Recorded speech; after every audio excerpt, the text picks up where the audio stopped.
Hello, Albsterz. Today we are reacting to Jocat's A Crap Guide to Final Fantasy XIV Healers. He did the tank partner. That was very, very nice seeing Junky's doing. And we actually learned quite a bit from the tank video, so we're probably going to learn a lot from the healers video. And as always, I will leave a link in the description down below if you don't want me to be talking over and going, oh, Gandalf, that's a nice, good pointy stick you got there. All right, let's have a little look. Jocat, what you got for me? I miss cons. If only there was some way I could go to one while also playing my favorite MMO, Final Fantasy. And have you heard of the critically acclaimed MMORPG known as Final Fantasy XIV that you can play up to level 60 with no playtime with an expansion as well? Let's go! Wait a minute, I can! At LunarCon! Hey! Is a free player-run in-game convention for Final It Fantasy is XIV indeed. in order to celebrate the new upcoming Endwalker expansion, taking place on Crystal Data Center from July 30th It's on to Crystal. August It's on Crystal! I can pop by! 1st. There will be panels, contests, performances, PvP tournaments, auctions, and you can even get your own LunarCon badge. What? That's incredible. I'm gonna have to pop by. I'm gonna have to pop by on Crystal. Hey, Shen, leader and founder of LunarCon, is there Oh, anything jeez. else that people can possibly look forward to?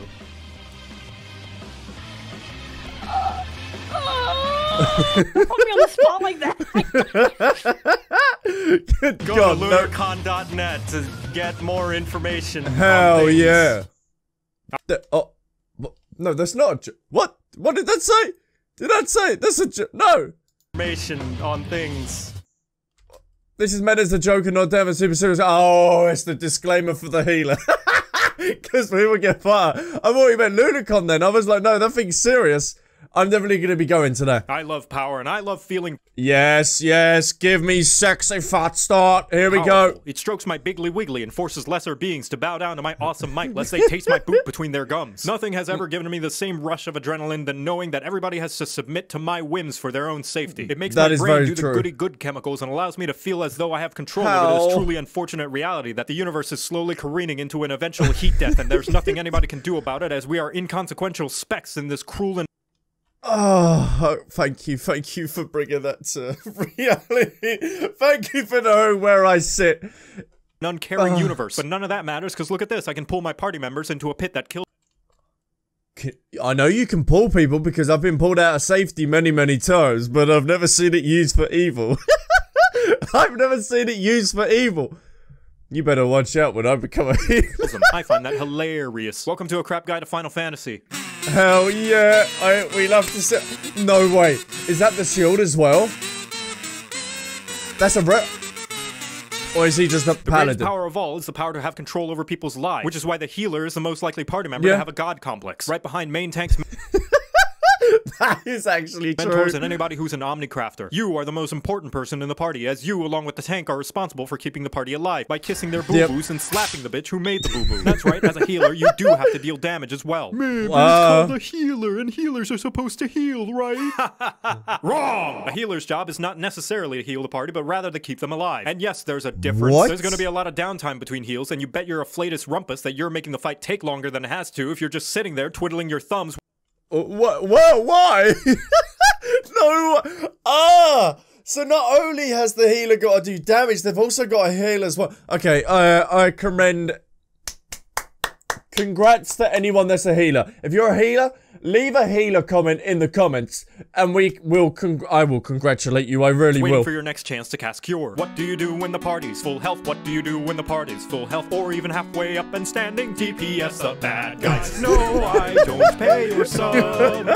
But when the fight takes too long, it starts to rub all up on everybody's nerves. And when you hit endgame, serves you right when the boss will wipe the party, cause you couldn't beat Enrage. Sure, you're for the most part keeping the party alive with a variety of healing, utility spells, some regen, some shields, but an equal amount of time you're casting those, you're also throwing in some extra DPS when time allows. Remember. No, this just seems too much. That seems too much.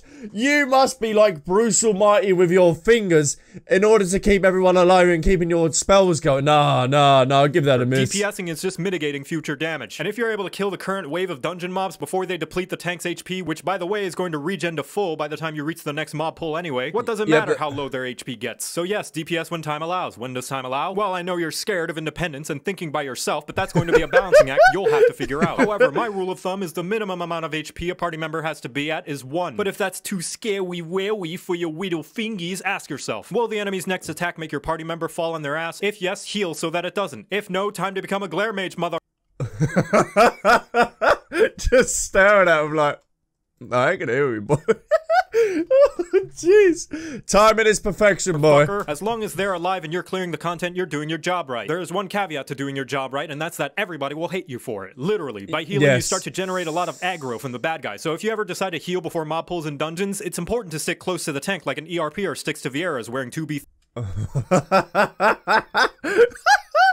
Oh, gee. Okay. Thigh highs. Especially if you throw on a regen and suddenly 800 mobs crash through the wall with a How to Fry Fairies cookbook. You can still do it, but you should know what you're getting into. Like live streaming and hoping that anybody will watch. As for your limit break, we heard you like healing, so we put more healing in your healing so you can heal while you heal. Unfortunately, you won't be using any limit break aside from LB3 because LB1 and 2 just heal the party, and you already have plenty of band-aids and popsicles to do that on your that is very, very true. That is very, very true. LB3, however, is so potent in healing it resurrects everybody in the party back from the dead instantaneously. But they will have to do the thriller afterwards, so it's best to be safe for when you at least have enough people to make a backup dancing crew. For the flavors of healer, we have 3 boomers and the new kid on the block who bought a Glock and has a tick. Oh yeah, that's the sage, isn't it? I'm gonna be trying Astro. Maybe. The white mage is the most straightforward. You heal when a buddy is hurt and you attack when they're not. Just about everything in your arsenal is all about feeding them so much it'll make an inflation artist blush in embarrassment. You're also equipped with the best AoE skill in the entire game and the ability to never run out of mana unless you're really, really bad. Best of all, when your buddies get hurt, you can heal them to harness their blood for the blood lily. But let's say you want to play white mage, but you like tarot readings and star signs like a suburban woman in her mid to late 20s. Astrologia is probably for you. There you go. I can whack out my Yu-Gi-Oh deck and we're all Gucci. You draw cards that will enhance the abilities of your party members and you fill the arena with enough space dust and constellations that you'll need 5 layers of sunglasses to see. Taking this job will also teach you how to build a bomb. Nice. Nice. Oh, I've always wanted to do that. Friendly. Scholar is a weirdo who used to hang out with all the bad DPS kids, but decided to turn their life around when they met a nice girl who supports them in their new hobby. Only problem is she knows nothing about your hobby, and you have to keep correcting her on fandom trivia. They're all about putting shields and defensive buffs that protect the party from taking damage in the first place. That way they can guess what? DPS even more. Also, your girlfriend can get thick. And finally, the new...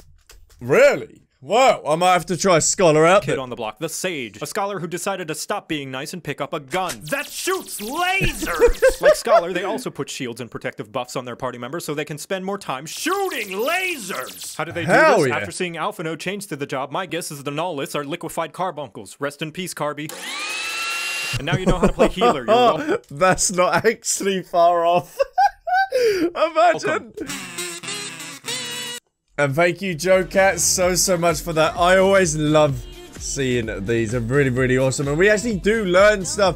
And I know not to go anywhere close to any of these healer class. Only if I necessarily have to. That is the only time. Let me know if you do main a DPS. A healer, sorry. In the comments down below. It's just I'm thinking of a summoner. And if you enjoyed this video, then leave a like and a comment down below. Boom, boom, boom, boom, boom, boom, boom. See you guys, thanks all around. I'll catch you in my next video. Bye, bye, bye, bye, bye, bye.